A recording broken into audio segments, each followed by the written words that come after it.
now entering the truth zone, deep into the vortex of the information revolution with your host, Michael B.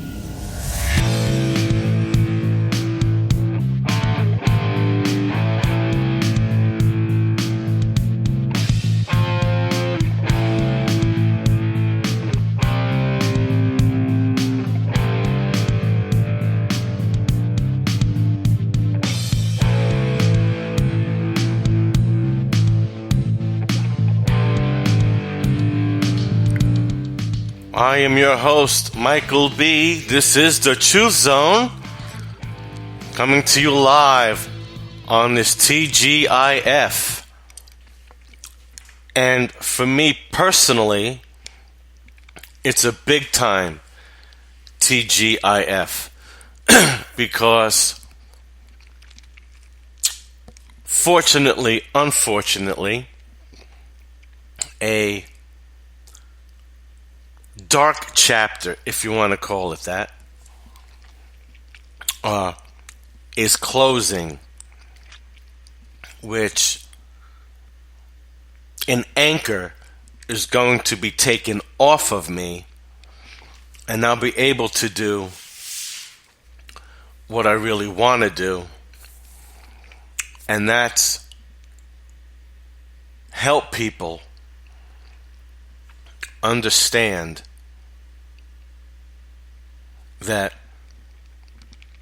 the one true faith is the Christian faith based on the scriptures. Now, what do I mean by that? I mean that fundamental Christianity is way different than the religious establishment has given all of us. And, you know, I was at Bible study the other night, and we were talking about different denominations. And then our pastor gave us a brief history of how all of these different denominations came to be. And he mentioned that Constantine legalized Christianity in the Roman Empire, but he left out a very important key. That key was that the Roman Empire was on the brink of a civilian war. And I say that better than the term that's thrown around, civil war. It was going to be a civilian war between the pagans and the Christians. Now, the Christians at that time, I'm not sure if they were battle ready yet. We didn't talk about, history tells us about the Christian persecution and fed to the lions and crucified. And there's no record of militarized style retaliation by the Christians. Christians were martyred, but they kept on growing. But coming into the 4th century, I don't know if the Bishop of Rome, later to be called the Pope, had a Christian army or not. So you would think then that maybe Constantine would have had to send in the Roman soldiers to restore peace. So what Constantine did, and he was a visionary,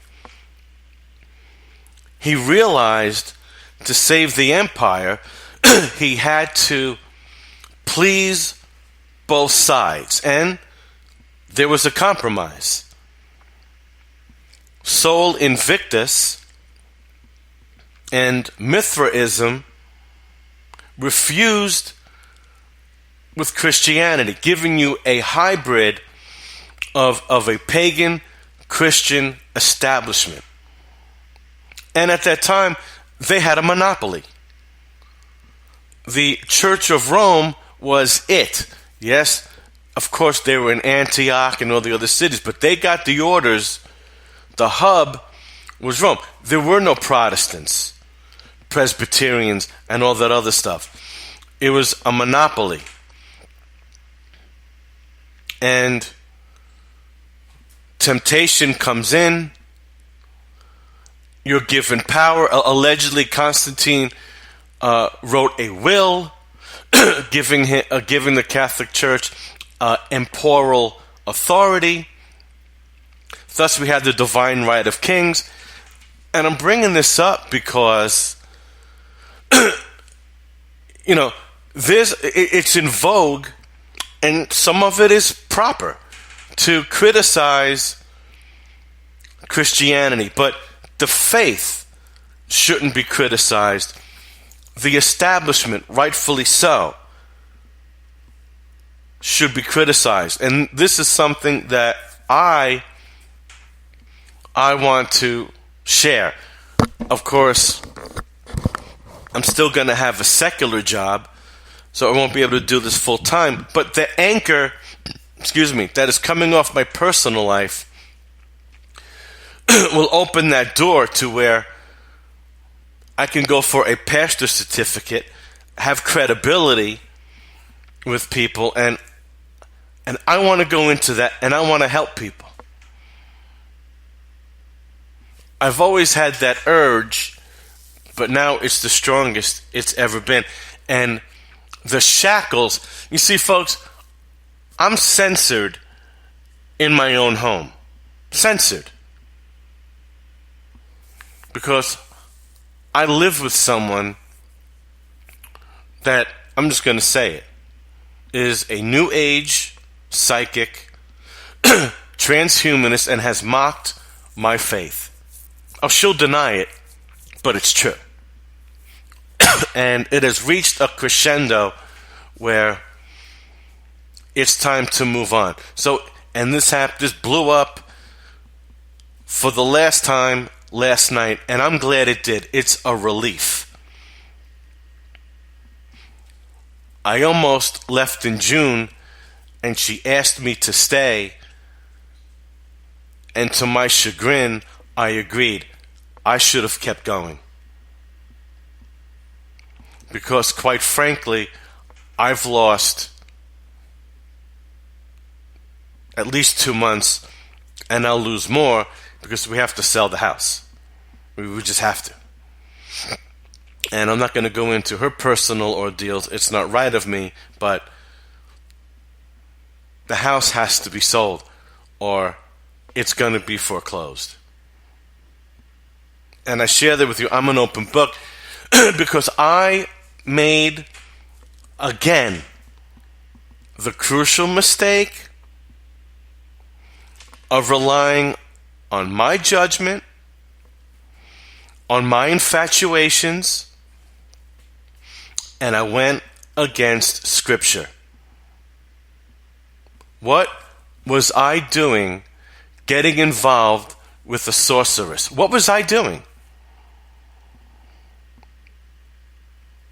I had an entanglement with one several years ago. And that's going to have lifelong consequences. And it doesn't matter what it is.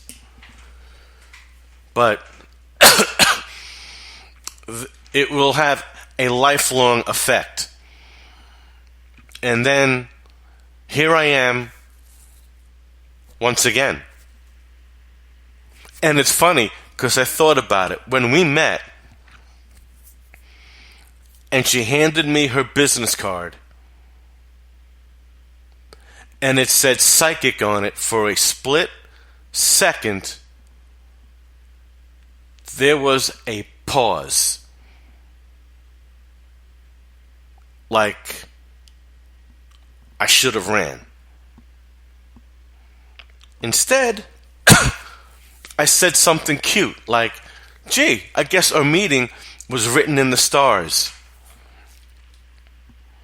Do you see what I said there? What does the Bible say about basically idolizing stars and planets and building your life around that. It's an abomination.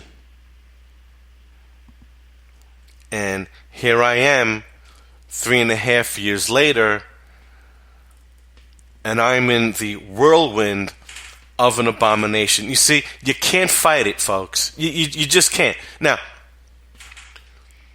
do some people dance through the raindrops and do everything opposite and they work out? Yeah, but you have to have excuse me.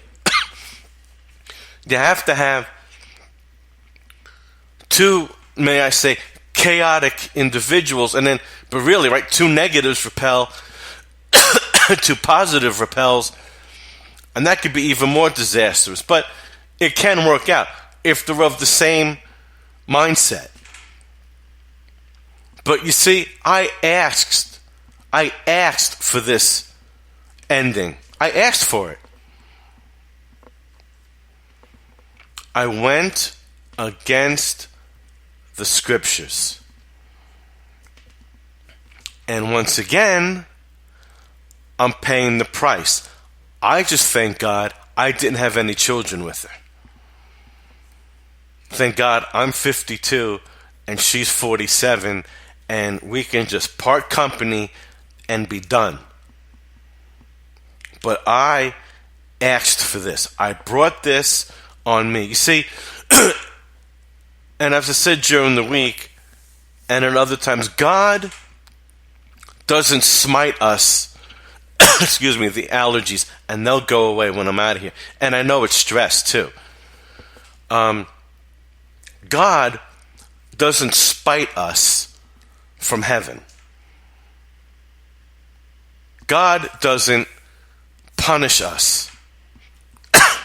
He doesn't send an angel to zap us. He doesn't manipulate events to punish us. We do that. We either set ourselves up for success or we set ourselves up for failure. And just in my personal life, over and over again, when I go against Scripture, the results are not positive. When I stay in line with Scripture, more often than not, you see, there's no such thing as every time. And again, maybe for some. I mean, look, some people, whether they're a believer or an atheist, some people, yes, have all the successes, have a seamless life. And what I mean by that is not so much monetarily, because that doesn't count. I'm talking about psychologically and emotionally. Yes, they can have seamless lives, just like believers can still have a disastrous earthly life. But a lot of them will still, though, be happy spiritually and psychologically. More often than not, you go against the scriptures, and especially when you have knowledge of them, and you go against them, you suffer torment. And it's just natural law. Excuse me. It's an inevitability. You can't really expect different results when you do the same things over and over again. So, is Michael B. insane? In a certain department? Yes. Yes. And people that know me or knew me, they're correct. I have a weakness, not just for women, but for broken women. I have an attraction to women who have been abandoned by their fathers and carry resentment, and then I become the target. That's my issue. That is something I have to clean up. And perhaps it's low self-esteem. Maybe on some level, I believe I'm not good enough to have a good, loving, and stable woman. Hence, I'm not attracted. When I met this woman that I'm living with, my so-called wife, I was dating 2 women. And I let them go. Probably should have stayed with those 2, and hindsight is 20/20, and saw where that went. But I didn't. So it's lesson learned. And I just urge people, like it says in the Bible, rely on God's word and wisdom, not on your own. And so I know that it is my calling to attempt to spread the faith, not the religion, and to show people what the Bible really says and not have it skewed and twisted by leaders. And the other night, excuse me, I gave my pastor a book, The Shocking Truth About the Bible by James Kovacs. I read it twice. It's going to challenge beliefs. It's going to challenge the paganism that's in Christians. I mean, believers, and I'm guilty of it. I'm not doing it anymore, and I got to give the Jehovah's Witnesses credit on that. They get it. I mean, they have Christmas trees and ornaments and mistletoe, and all of these are pagan rituals. And Easter, coloring eggs and bunnies, that's all paganism. And it was infused into Catholicism, into Christendom, and so many people are unaware. And I really think that it is my calling to raise awareness. And so I wanted to share that. So now I'm going to get into the conclusion of this Muslim migration. This is written by Ian Tuttle, the National Review, and the date was 2015. As I said yesterday, I love using articles from a couple of years ago because they really foreshadow into what's happening in, what are we, 2/3 now? Almost 2/3 done with 2017. So it's a great foreshadowing. I love that because these writers knew what was going on and what was coming, and it's never mainstream. Never. You're not going to find this stuff on Fox and MSNBC, CNN. They want to cover Russiagate. They want to cover North Korea and China. We get blurbs about Muslim terrorism. If it's Paris, England, or Germany, we get Fox alerts about terrorism. But you don't get that from the Philippines, from Iraq, Iran, Somalia, Egypt, the Sudan. I've read you and I'm going to go back to that sometime next week. The roll call, if you will, of daily terrorism. You don't get that in the mainstream media. Because you know the game is rigged.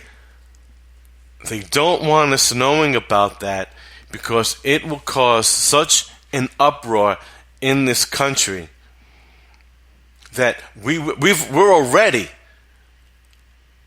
at you could say code red on this. We already want strong action. We're already frustrated with federal court judges, but you start giving people in the masses daily doses of jihadist terrorism every single day around the world, ladies and gentlemen, and then you do a show like mine showing you the population shift and how certain populations are drastically dwindling and how some are exploding and that they're being moved to the manipulated, dwindling populations.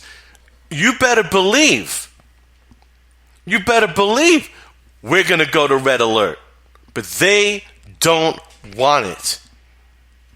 They don't want you to know that. Let me just explain. We're not going to have a nuclear war with North Korea.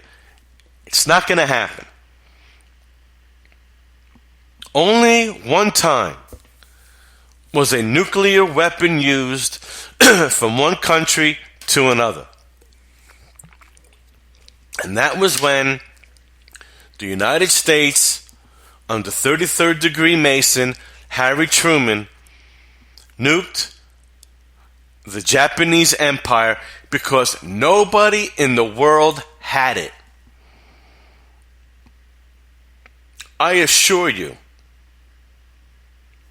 that if Japan could have retaliated with a nuclear attack, let's say, on San Francisco or Los Angeles,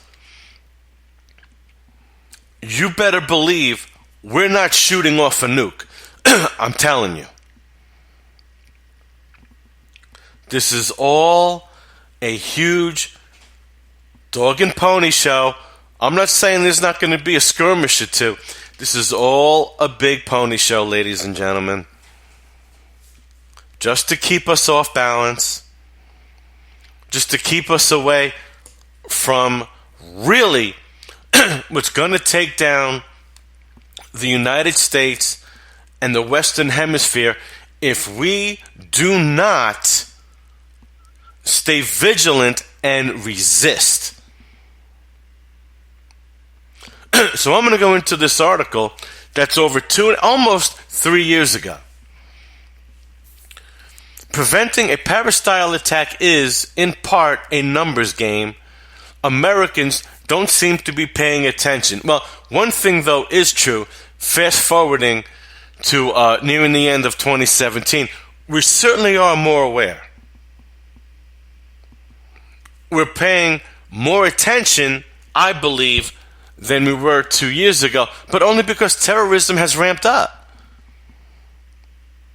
It's not because, and some of it, another factor is the growth of Alex Jones and other alt media. That is true. But by and large, it's not because the masses decided to do research. It's not because the masses decided to look into it. It's not because the masses decided to do a small podcast like me and forward articles on social media. That's not the reason. The reason is because terrorism over the last 2 years has become more noticeable, and the mainstream media just cannot hide huge attacks in Britain, France, and Germany. They can't hide it. You can only do so much hiding. The truth always prevails.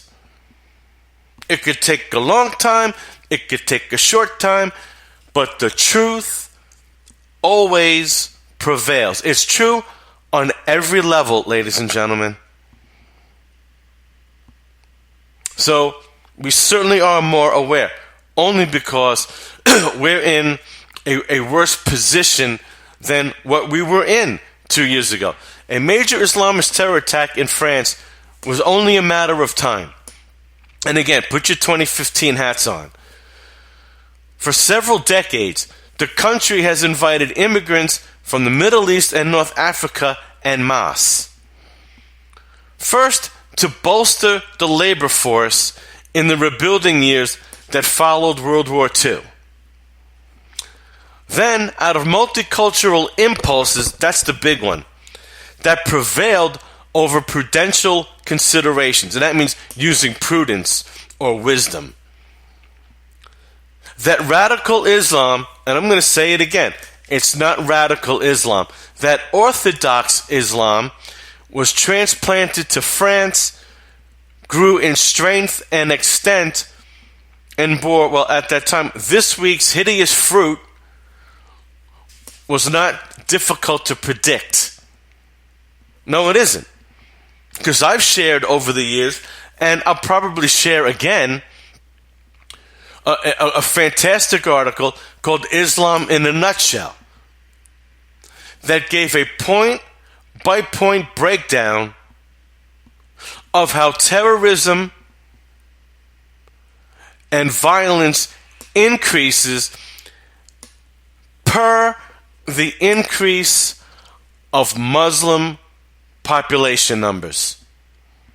It's natural law, folks.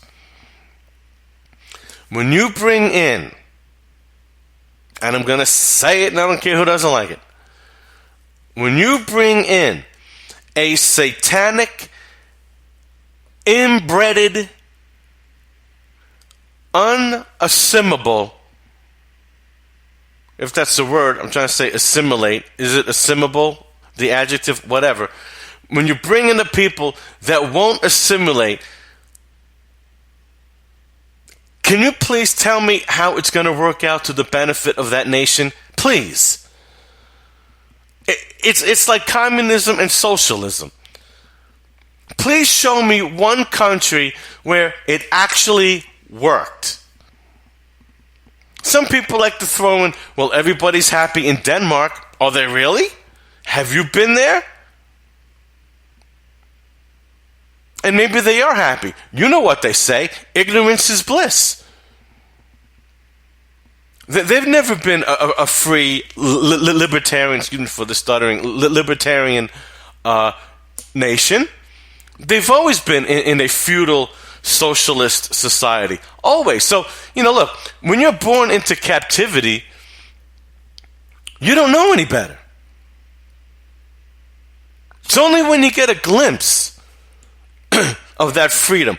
Only when, you break out of the compound and you get a little taste of the other side, do you never want to go back again. See, once you've been red-pilled, you don't want to take that blue pill, unlike Cypher, only because he was a bad guy. But you don't want to go back into that mirage. So the Danes don't know any better, but the Danes don't own houses. Half of the Danes don't own cars because of the oppressive taxation. They don't know what it's like to own an acre of land and just sprawl out. They don't know what it's like to play with your dogs outside and throw a ball and have fun. And you don't have to be super rich to do it. You could be quite ordinary. And I don't like to use the word ordinary when talking about human beings, but for this purpose, you could be financially ordinary and still enjoy the fruits of freedom and sovereignty in your own home. You can't do that in Denmark, but they don't know any better.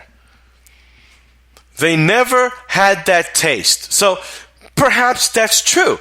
Maybe psychologically, maybe they are happier because they never knew any better. And maybe, yeah, when you're born into freedom and sovereignty to a point, Me being 52, I know what the 80s were like. You can make love in the back seat of your car with a girl, and a cop is going to put you in handcuffs. You could pee your initials in the snow, and no one's going to put you in jail. You can have a little bit too much to drink, pull over on the side of the road, sleep it off. The cop will tap your window with his flashlight, and you can be honest with him. Officer, I've had a little bit too much to drink, and I want to sit it out. And back then, he would let you. He would say, well, I'm going to come back. No, I didn't do this personally. I didn't drive. I've made some poor decisions a few times in my early years. Luckily, no ramifications. But I've known people that did this. And the cop would say, well, I'll come back in an hour and check on you. Don't be driving or I'll come look for you. So, you had those freedoms. You could work a relatively average wage or low wage job. You could still own a house. You could still own a decent car. You could buy designer jeans at a small boutique. Yep, men and women. You could buy designer jeans, get them hemmed and altered for free instead of shopping to Sears and Walmart. And so when you see the degradation of society and you see oppression on average American everyday citizens, you get upset. Can you suffer stress? Can you suffer? I don't want to say depression. Crap! I had the word anxiety over this. And can this trouble your mind? Yeah. Does freedom and sovereignty come with a price? You bet. It's responsibility, and it's to be ever vigilant and be mindful that there's always someone, whether it's a thief wanting to come to your house and take what you have, or it's the government that wants to invade every facet of your life and take for their own purposes. That is the price of freedom. Sure, in Denmark, you could have like 70% of your income taken. You can live in a small apartment. You could take the train or a bus. You could get so-called free health care. You could get so-called free education. But try moving up. Try aspiring to owning your own house. Not going to happen. But in a minimally intrusive federal government, that's why people come to America, not the other way around. When you have a less intrusive federal government not standing on your throat, you don't have to be born into success. You can create your own. You can't do that in socialist countries. So, back to France, that they didn't use good wisdom. And they brought in fundamental Islam, and France, these migrants grew in strength and extent. And he says the same is easily predictable in Sweden, Belgium, Germany, and elsewhere. Isn't that interesting? This 2015 article happened before the Belgium terrorist attack, happened before really how it's really ramped up in Germany, and he did leave out Britain, but it was all before those huge attacks, all before, excuse me, San Bernardino, all before the nightclub incident in Orlando, all before the mass rapes in Sweden could no longer be contained from the ears and eyes of the world. Demographics may not be the whole of destiny, but they are certainly a good part, and across the Atlantic, the United States seems increasingly to be turning towards Western Europe's most undesirable demographic trends. Absolutely. Absolutely. Instead of going the way of Eastern Europe, Poland, and Hungary, who are resisting these trends, we're doing exactly what Western Europe is doing. Italy, Greece, France, Spain, you know the players. And we too are going to suffer the same results. Now, Donald Trump has done a great job on a really huge decrease in illegal immigrants coming over the southern border. That's going to help a lot. I just hope that it will be a really good deterrent on having these migrants come into the United States. In 1992, 41% of new residents in the United States, green card holders, hailed from the Asia-Pacific region, the Middle East, and North Africa, or Sub-Sahara Africa, according to the Pew Research Center. A decade later, 2002, the percentage was at 53%. I don't even know what the average is now, in present day. The number of Muslim migrants coming to the United States annually has doubled from 50,000 to approximately 100,000 each year. In 1992, only 5% of Muslim immigrants came from sub-Saharan Africa. That's Somalia and others. 20 years later, 16%. That's a little bit more than triple. Of the 2.75 million Muslims in the United States in 2011, 1.7 million were legal permanent residents. There's no official estimate of Muslims in the U.S. Religious affiliation is not tracked by the Census Bureau, and that's a problem.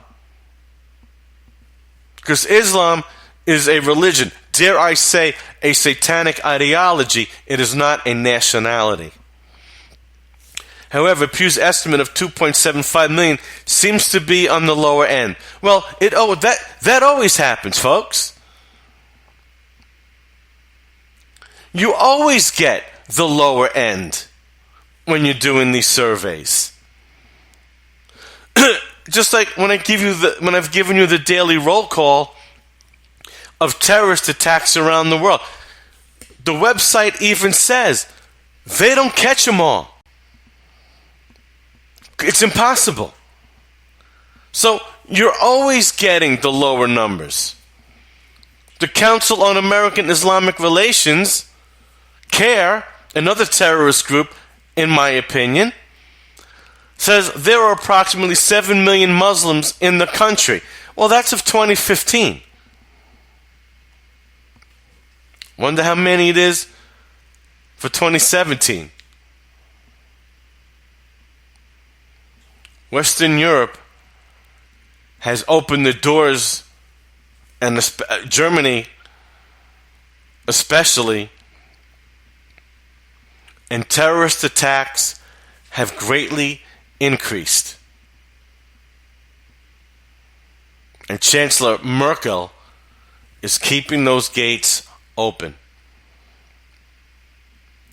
Whatever the exact level, it could hardly be considered surprising that as the Muslim population in the country has expanded, so has the incidence of radicalism. I like to say conversion to Orthodox Islam. The 1994 marathon bombers Tamerlan and Dzhokhar Tsarnaev, born in the Soviet Union and Kyrgyzstan respectively, came to the U.S. as refugees in 2002. They were radicalized, I'm going to say they were orthodoxed inside the country, the United States. Tamerlan reportedly at the Islamic Society of Boston Mosque in Cambridge. So, right in a mosque. So they were radicalized inside the country. There's 17 minutes left. So I want to segue into another article. Why is ISIS recruiting in America reached historic levels? There are 900 active investigations against ISIS sympathizers in all 50 states. Islamic State recruitment and mobilization in the United States is reaching unprecedented and historic levels. This is coming from theatlantic.com, again December 6, 2015.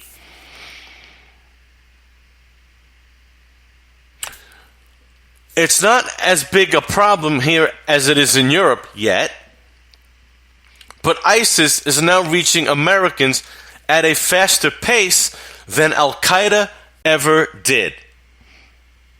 And you know, people criticize Donald Trump because he wanted to close off certain ports of the internet and certain sites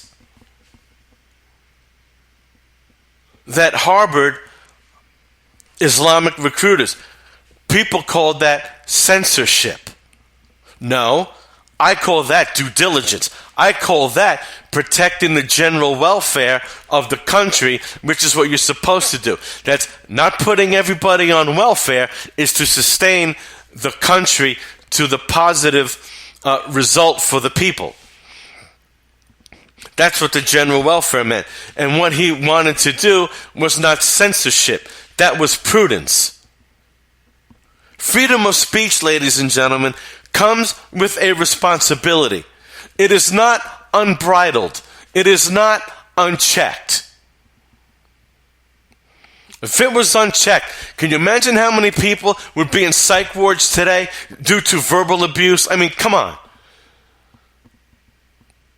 You could just openly threaten and tear down anybody you wanted without reprisal. If the First Amendment meant you could just say and do anything you want in the guise of protecting free speech, that's not right. There are checks and balances. Freedom comes with responsibility. And you're supposed to use your freedom of speech with discernment. Now, sure, we all get upset and all, but, I mean, let's face it. Man cannot go unbridled. That's anarchy. So that's what the anarchists would lead you to believe. We don't need any laws. We don't need any government.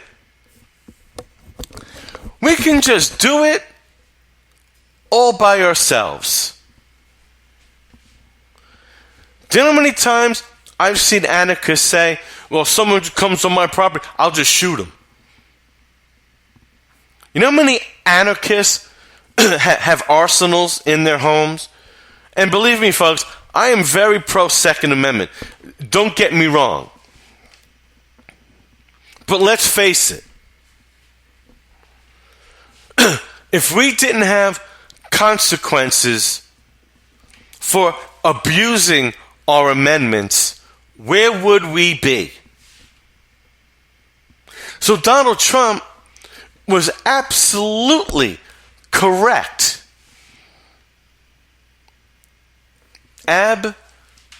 Absolutely correct when he wanted to close off certain parts of the internet to have access into our country. He was absolutely correct. As of October 2015, law enforcement authorities knew of 250 Americans who had traveled or tried to travel to Syria or Iraq to join ISIS fighters. And there are about 900 active investigations against ISIS sympathizers in all 50 states. Americans who join ISIS, or those who flirt with the idea, come from all ethnic and socio-economic backgrounds. These alarming statistics were unveiled by analysts at the George Washington University program on extremism. The center spent the past 6 months monitoring ISIS supporters on social media and researching FBI court files. They found that Americans who join ISIS... okay, I'm repeating because it was highlighted. People arrested this year in connection to the terrorist group include an African-American woman from Mississippi State University and a white man from suburban Cincinnati who recently converted to Islam. Most of them were groomed by ISIS supporters through social media networks such as Twitter and Instagram, according to the report. And many embraced the group's radical interpretation of Islam. No, again, the fundamental interpretation. We're supposed to deceive and then kill your enemy at their weakest point when you've got them comfortable. So many embraced the group's interpretation of Islam as a way to find belonging and a sense of personal identity. And don't we see a huge domestic conversion to Islam in our prisons? That's probably the biggest place of conversion in the United States is our prisons. Since March 2014, prosecutors have charged 71 people with ISIS-related activities in the United States. Charges include attempting to support a known terrorist organization to plotting deadly attacks on U.S. soil. Most of the attacks, 56 of them, took place in 2015. That is the largest number of terrorism-related arrests in 1 year since, September 2001. Shocking. The center analyzed case files for the 71 arrests and discovered that ISIS recruits are young. Their average age is 26. Gee, when we see clips and pictures up into 2017 of these so-called poor refugees flooding the gates of Europe, what's the average age, folks? Yeah, don't they look like 20-somethings and they're referred to as battle-ready? Here's another enlightening statistics. Most of them were men, 86%. Wow. Again, you look at the clips, look at the dominating gender, and look at the dominating age group. 20-something men. Half of those arrested traveled or tried to travel to Iraq or Syria. Gee. What does ISIS mean? Islamic State of Iraq and Syria. No coincidence, folks. About 27% were involved in plots to carry out attacks in the United States.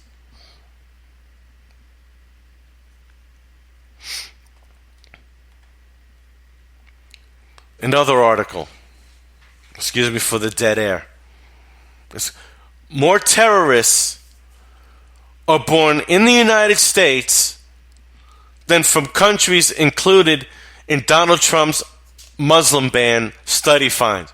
And that does correlate with the last article I gave you about recruitment.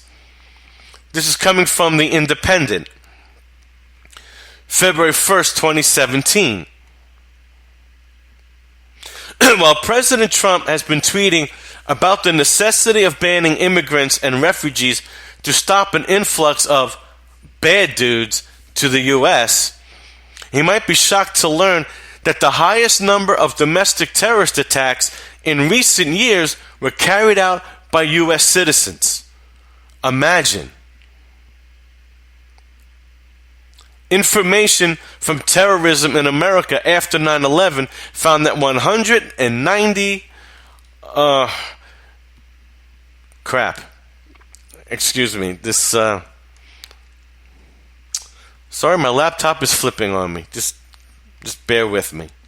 Freaking Google and their ads, I'm telling you. I'm like really sick of this crap.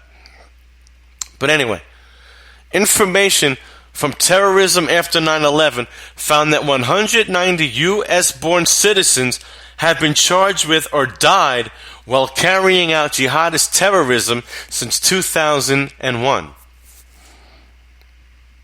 That number tops the list and far outstrips illegal immigrants, 8, and refugees, 12. The executive order signed Friday bans nearly all travelers from 7 countries: Iraq, Syria, Sudan, Iran, Somalia, Libya, and Yemen, for 90 days. While the U.S. reviews the vetting procedure, which already at least 2 years, it's already 2 years long for Syria. Refugees will be suspended for 120 days, and Syrian refugees will be suspended indefinitely. Christians that are refugees fleeing persecution would be prioritized, and they should be, because as this Arab Spring took place, Christians lost their protection in several of these countries, and they're being killed and displaced on a daily basis. They've got no help. And Syria is like one of the last countries, if not the last country in that region that has protected Christians under Assad. And now with ISIS being dominant, but they are losing, but Coptic Christians have taken a huge beating. But you see, this article supports what I've been saying all along. Yeah, absolutely. Ban people from coming into these countries until, if we could ever ascertain their true identity, because they're given fake passports anyway. But the real problem is in America. The real problem is in the United States, folks. There are tiny Islamiburgs all over the country, where basically they have mini Islamic countries inside our borders. Police don't even go over there and check on them. And I played this clip a couple of months ago. We have no-go zones in the United States, and in the so-called rough and tough state of Texas, we have them here too. Matter of fact, the Muslim population is growing big time all over the state, and I'm seeing it myself in my part of the country, state rather. The problem lies within. And you can have 200 military bases. You can have 400 military bases. You can drop all the bombs you want. You can put all the boots on the ground you want. You could fly all the jets over stadiums all you want. And you can pound your chest with pride all you want. But ladies and gentlemen, the enemy is here. And Abraham Lincoln, who was a Federalist, who was a statist, and may I say, in that respect, a centralist, a federalist, a globalist, a communist, in the broad sense, he said it right. The United States will not fall from outside invasion. The United States will crumble from within. And it'll do that by a government turning its back on its people and using violent individuals to inflict fear and violence and terror, so that we become so desperate we beg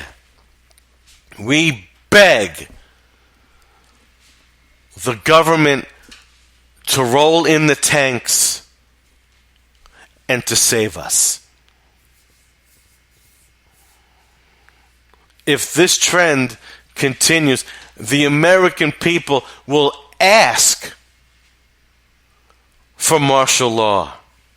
They will ask, as Bill O'Reilly did on Fox more than a year ago, will ask the federal government to take over local and state law enforcement that can't handle the uprising. If this trend continues, Western Europe will look like the Middle East first, and then it will be our turn.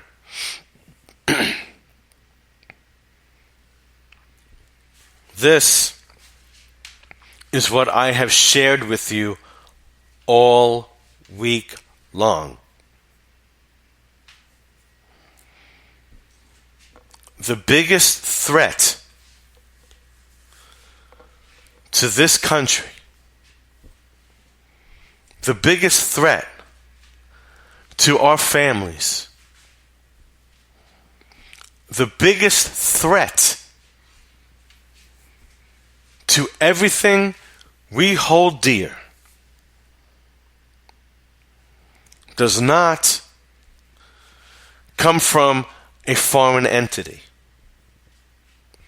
It's not going to come from China. It's not going to come from Russia. It certainly isn't going to come from North Korea. No. It's going to come from a traitorous government.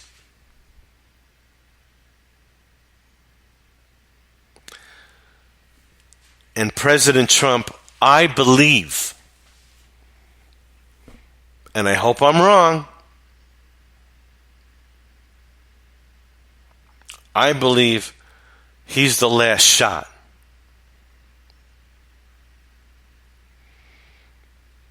And I believe that if they trip him up, either by impeachment or his first term is so bad that he loses in 2020 to a Democrat, it is ball game over.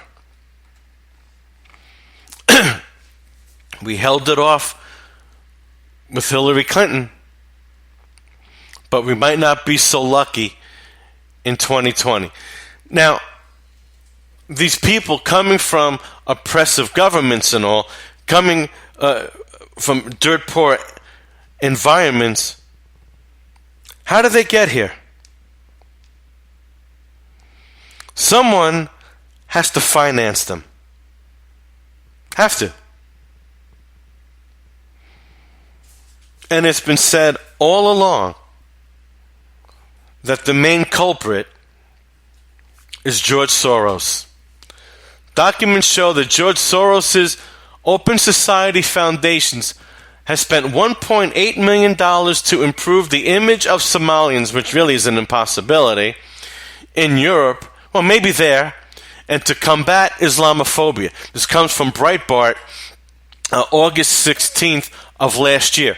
Newly leaked documents from the Open Society Foundation by site DC Leaks shows the organized web of funding that George Soros and Open Society have become infamous for.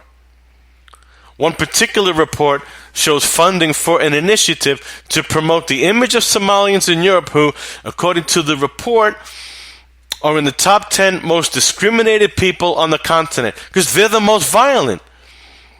They're the meanest. I've gotten eyewitness accounts from people that lived over in Britain. I've met them. They said the Somalis are the worst. Political and media coverage of Somalis was largely negative, focusing on piracy, terrorism, female FGM, which is female genital mutilation, and abuse of the welfare system, the report says. Well, yeah, they did. Somali men have garnered this image due to discrimination, according to the report. No. They've garnered that reputation through their actions. While piracy along the Horn of Africa is well known, Thomas Jefferson went through it. Thomas Jefferson, as President of the United States, got a rude awakening to real Islam when U.S. ships were attacked by Somali pirates. There have been many cases of Somalians being involved in sexual assaults on minors and people trafficking. Yeah, it's what they do. They're into pedophilia. They've always been, which is why the globalists love them, because they share the same philosophy.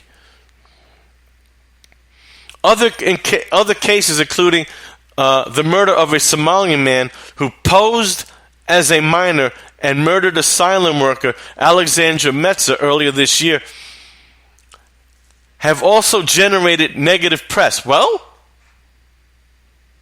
the Somali guy faked himself, posed as a minor, and then killed a guy.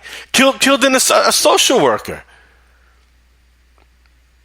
Do you think you're going to get negative press? I think so. The Somalian was able to avoid jail. Yeah, I bet. After a psychiatric report deemed him unfit for prison, and he was remanded into psychiatric care. Yeah, okay, right. Well, if we want to go by that premise, then every single Muslim jihadist is crazy, and none of them should go to jail. We should just put them in psych wards, feed them meds, and take care of these people. Because just subscribing to Islam is insanity in and of itself. It's Satanism.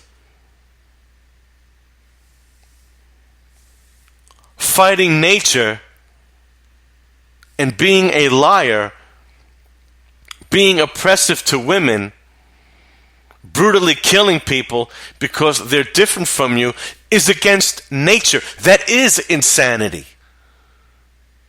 So, they're all insane by default. Open Society makes it clear that they are in favor of mass migration into Europe, writing, "The recent refugee crisis has been notable in its utter failure to understand that Europe is no longer a continent of emigration, but one where immigration has been a fact for the last 60 years? Well, again, that was explained. Number one, after the decimation of World War II, there was a massive depopulation, especially amongst the men. And so, yes, the French had to import people from North Africa to fill the seats where the French vacated. And, of course, the first wave of these people, they assimilated just fine. That's the game plan. That's what they do in the beginning. But then they built strongholds. And the bigger they get, the more turbulent the nation gets. I'm going to stop right here, ladies and gentlemen. We must understand that this is a spiritual battle. This is Jesus Christ versus Satan.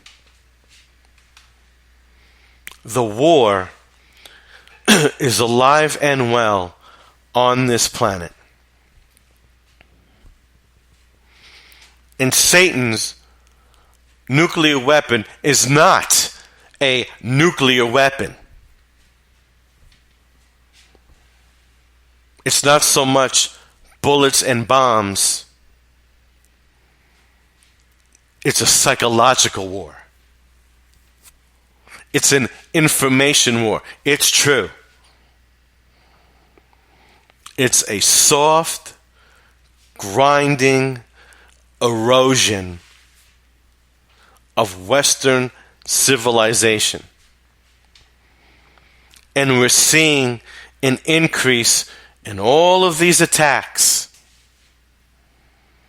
because over the last 60 years, as Breitbart points out, they've been growing and growing and growing.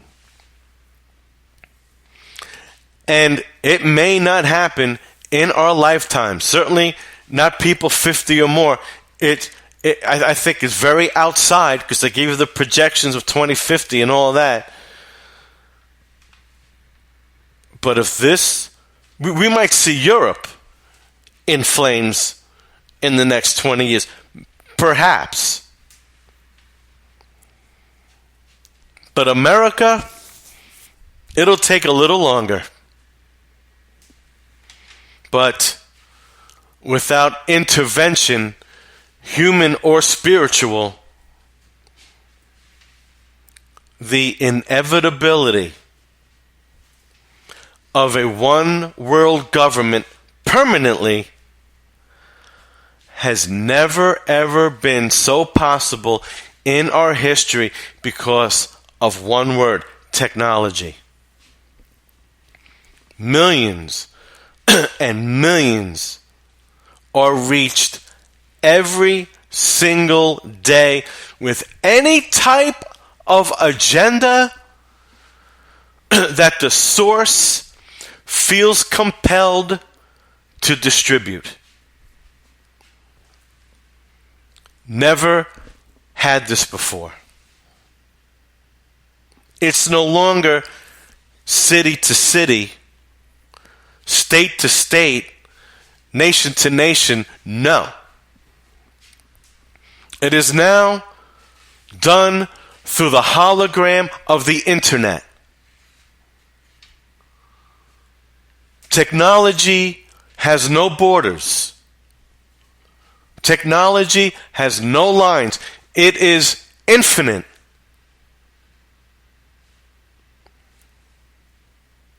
Never, ever before has the New World Order's Freemasons, Genesis 3:22 initiative have never been more possible than the times we are living in today.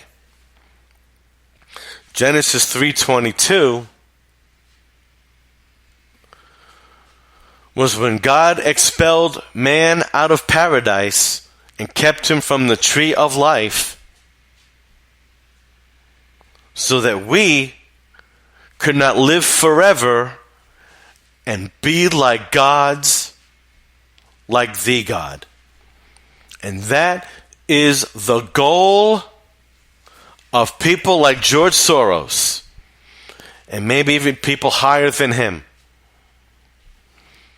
They want to be the God. They want to be your everything. And I'm telling you this much right now. If Christianity were truly ever to fall in the United States, I tell you what, folks,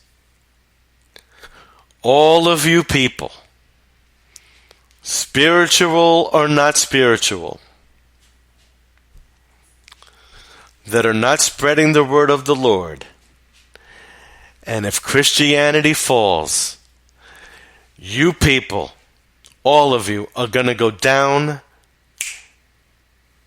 in a twinkling of an eye. All you people that bash Christianity and make fun of us, the target on your back by this one world government is just as big as the one on my back. And it's going to be so easy for you to be taken down because you're not paying attention. So, my friends, be ever vigilant. Knowledge is power. My name is Michael B. This is the Truth Zone. Have a great weekend. See you back on Monday.